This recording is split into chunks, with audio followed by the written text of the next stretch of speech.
Hello everyone, so today we're going to cover the biology chapter, which is excretion in humans. If you want the notes for this chapter, I will be attaching the link in the description, so make sure to check it out. So this is the most commonly asked exam question. What is excretion? Excretion, it is the removal of toxic materials, waste products of metabolic reactions, and substances that are found in excess of body requirement out of the body. Very common example of metabolic reactions is respiration. And toxic materials can include the urea, for example, which is a toxic material if it's found in high quantities or in large quantities in your body. And substances that are found in excess, these are usually salts, excess salts, and excess water.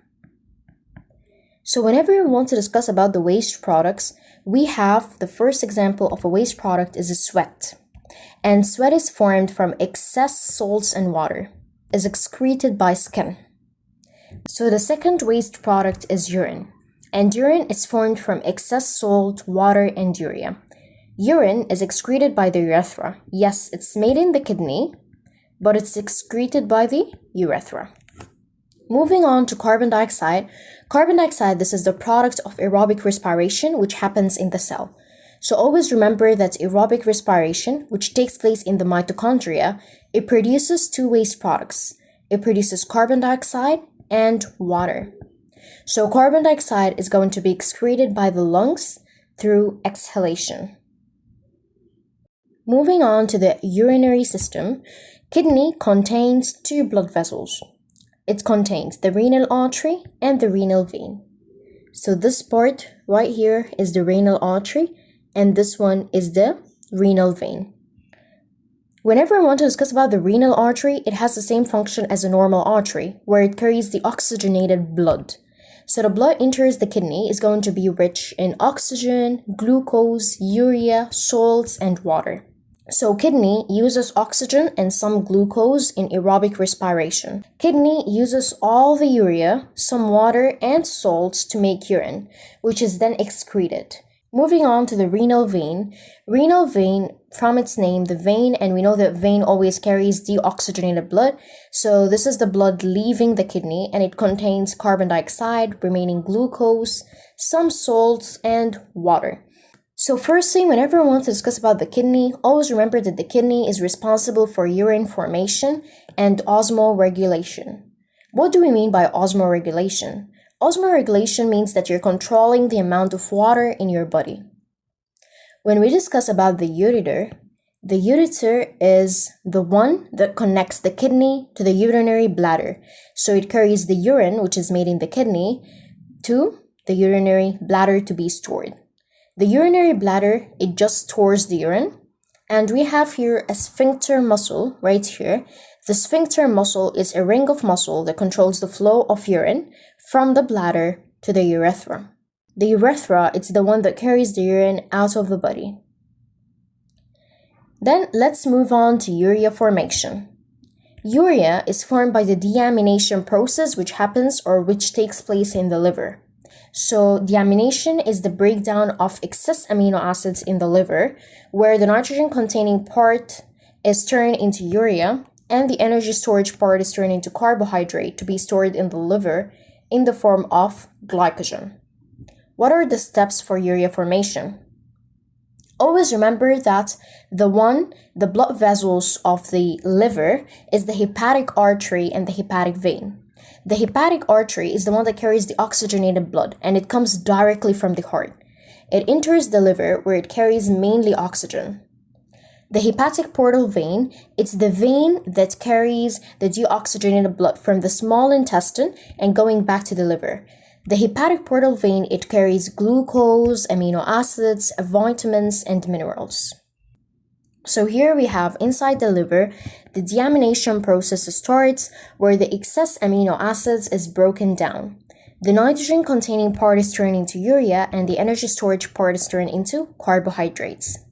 Urea is carried away from the liver through the hepatic vein and then after that to the kidneys to be excreted in the form of urine.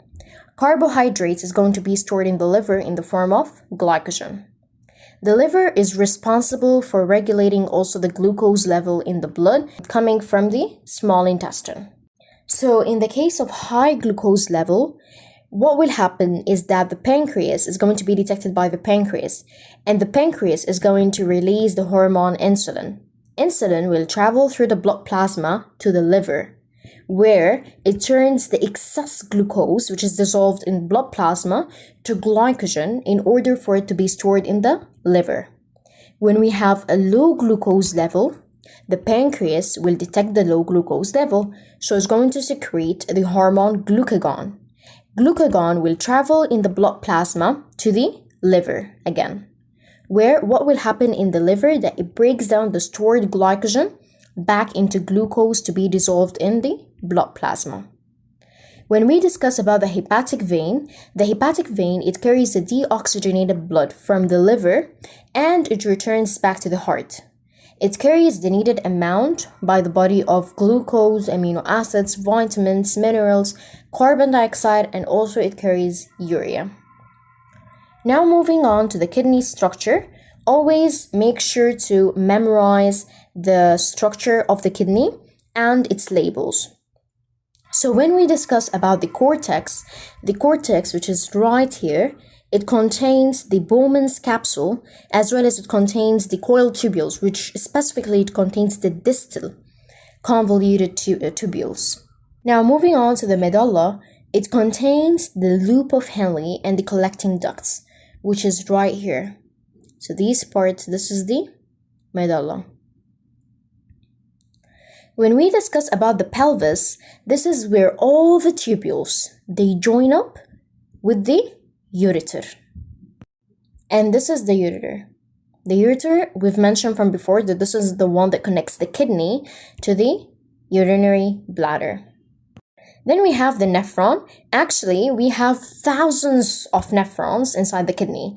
Also, guys, I thought of showing you this anatomy of the kidney.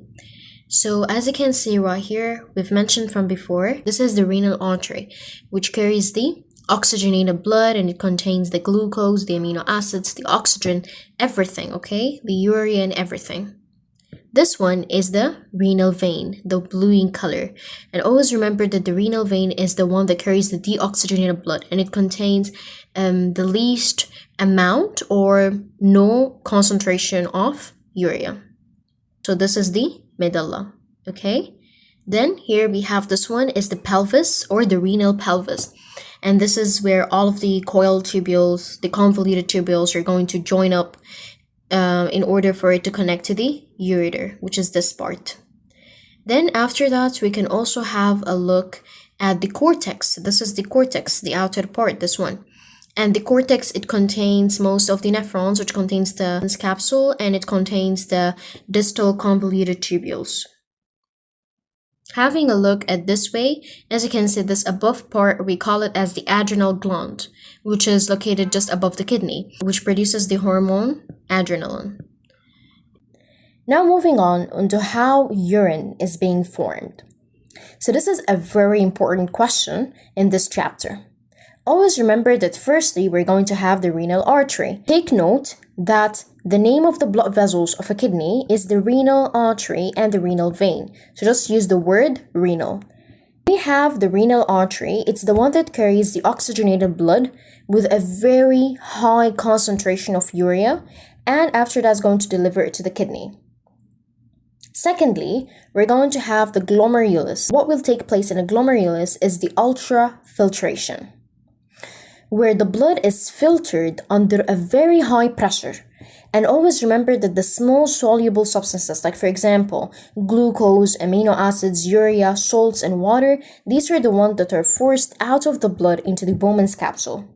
But larger molecules, like the plasma proteins, very common example of plasma proteins are like antibodies and fibrinogen, and also blood cells, red blood cells, and white blood cells, they do not pass by the membrane, so they remain in the blood.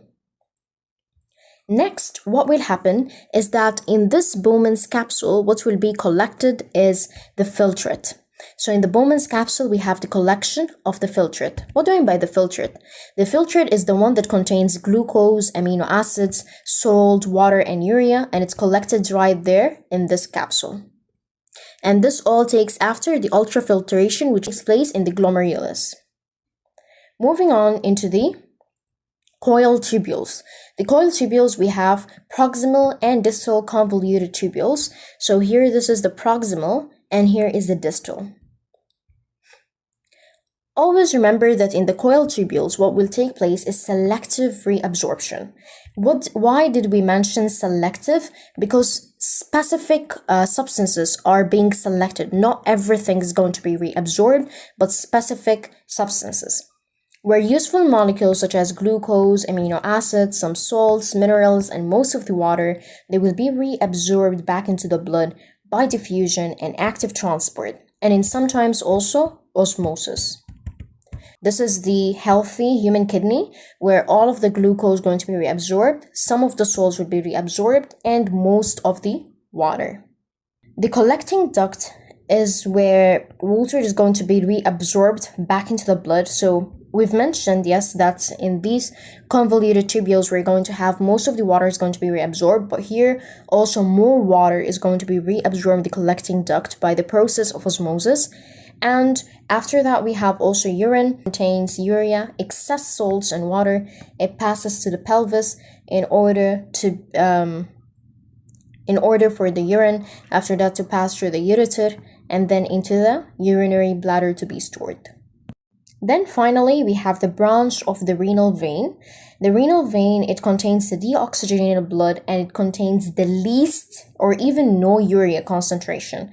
And it's returned back to the circulation where it's going to move again through the vena cava and back into the heart, which is specifically the right atrium of the heart, in order for the complete process of turning deoxygenated blood back into oxygenated will take place. Here is a closer look of the whole process being explained above. So always remember that firstly, in the glomerulus, what will take place is the ultrafiltration. So this is the first place that this is the first process that takes place. And ultrafiltration, it means that the blood here, specifically in this area, it's at very, very high pressure. That's the reason the smallest molecules or the smallest substances, such as the glucose and amino acids, water and salts, is going to be forced out of the capillary pores into the Bowman's capsule. Then after that, these are called as the convoluted tubules, which is this one is the proximal and this one is the distal. And this is where selective reabsorption takes place. And as I've mentioned from before, selective reabsorption means that a specific substances from the filtrate is going to be reabsorbed back into the blood. So as you can see right here, most of the water is going to be reabsorbed. All of the glucose mostly is going to be reabsorbed in the proximal convoluted tubules. Then we have some salts and water all throughout the nephron as it moves down. Then after that, this is the collecting duct, and this is the last process where the urine here is going to be collected. Also passes to the pelvis. Moving on to osmoregulation. When we discuss about osmoregulation, we've mentioned from above that osmoregulation means that you're controlling the amount of water in your body. The kidney, it has two main functions that you need to note them down. Always remember that the kidney, it helps in the urine formation and excretion, as well as osmoregulation by keeping the amount of water constant in your body. In case of exercising or hot weather, so whenever we're exercising or in the case of very hot weather like during the summer, for example, so especially during exercising, you'll be respiring at a higher rate. So higher respiration means that larger amount of heat energy is going to be produced, and this will increase the rate of sweating. Therefore, more water is going to be lost through the sweat, and we've mentioned that sweat, it contains excess water and salts.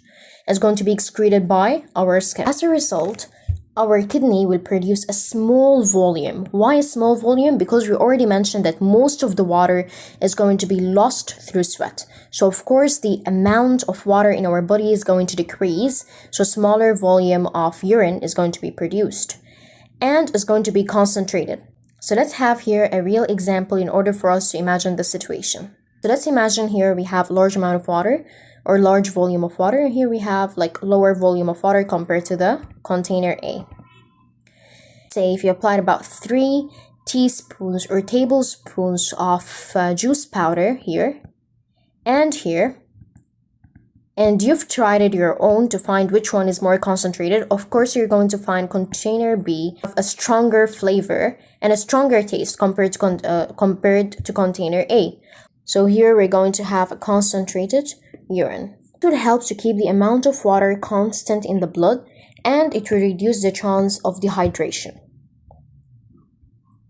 Moving on to, in case if you drink too much water or you're experiencing a very cold temperature, in this case you will be sweating less, and therefore this will prevent heat loss from your body and you will be able to stay warm.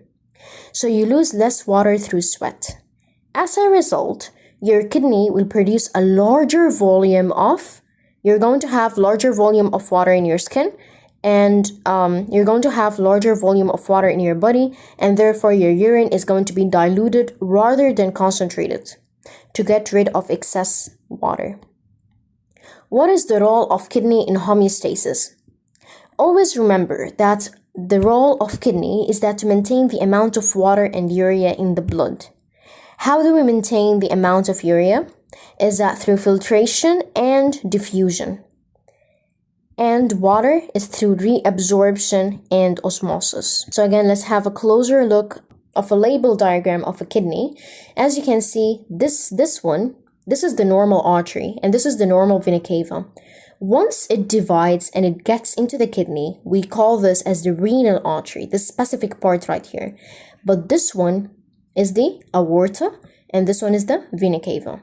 Here we have the medulla, and here we have the cortex, here we have the pelvis, and going down to the pelvis, we're going to have the ureter, which is connected to the urinary bladder. And then finally, we're going to have the urethra, which is going to carry the urine out of the body. Finally, let's have some past paper questions to ensure that we understood the topic fully. So let's get started. Firstly, we're going to cover multiple choice paper, paper 2. The table shows the composition of a liquid found in the human body. As you can see, they've mentioned here that they want in a healthy person which structure contains this liquid. The amino acids is 0, glucose is 0, proteins is 0.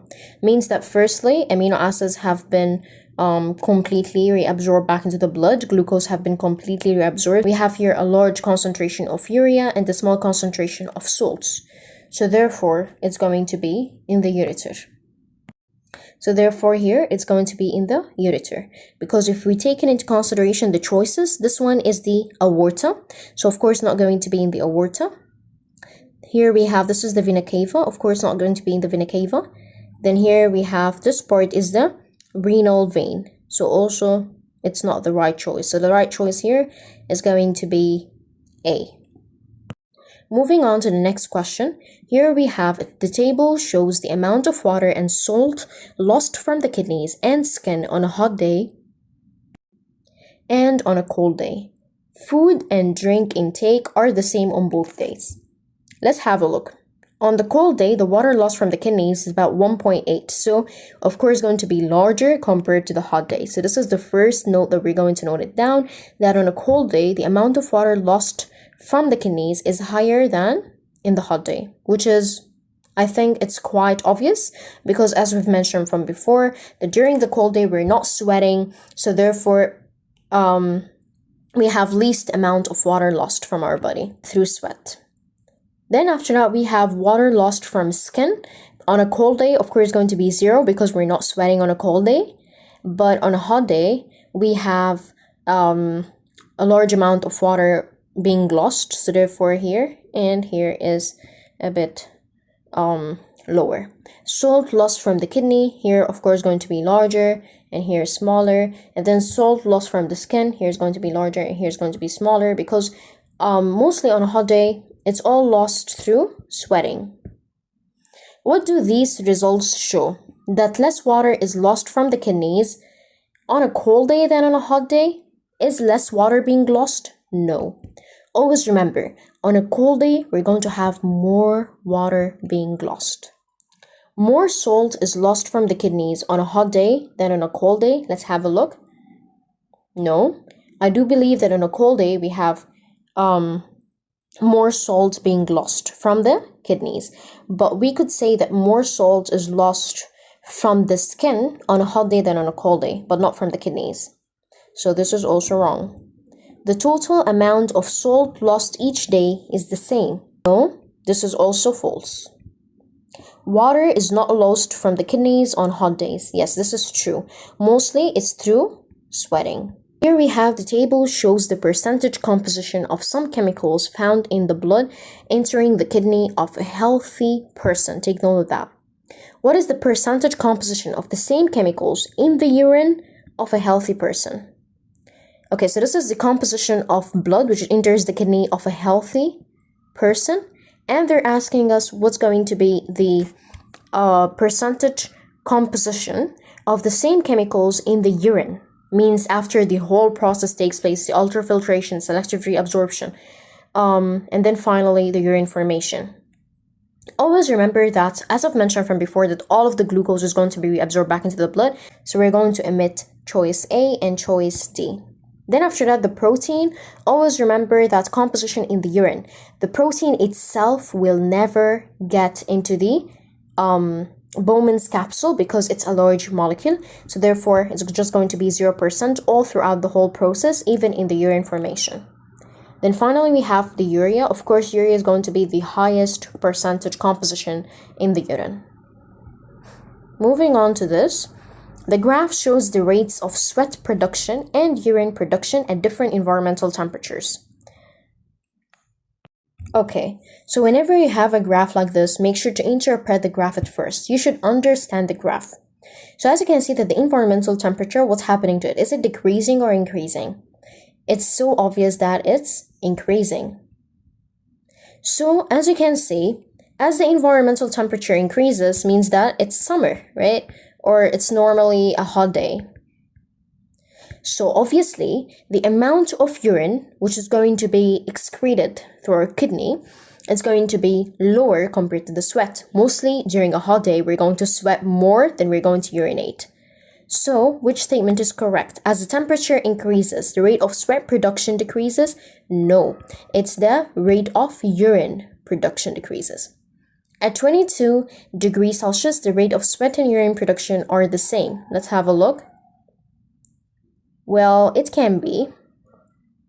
Let's see other choices as well. Urine and sweat production are directly proportional. No, they're inversely proportional.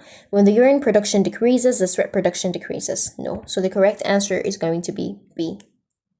Moving on to theory questions, which are paper 4 questions. Outline the role of the liver in excretion. Always remember that whenever you have a question about the role of liver in excretion, make sure this is a 3-mark question. So you can write the whole process of deamination.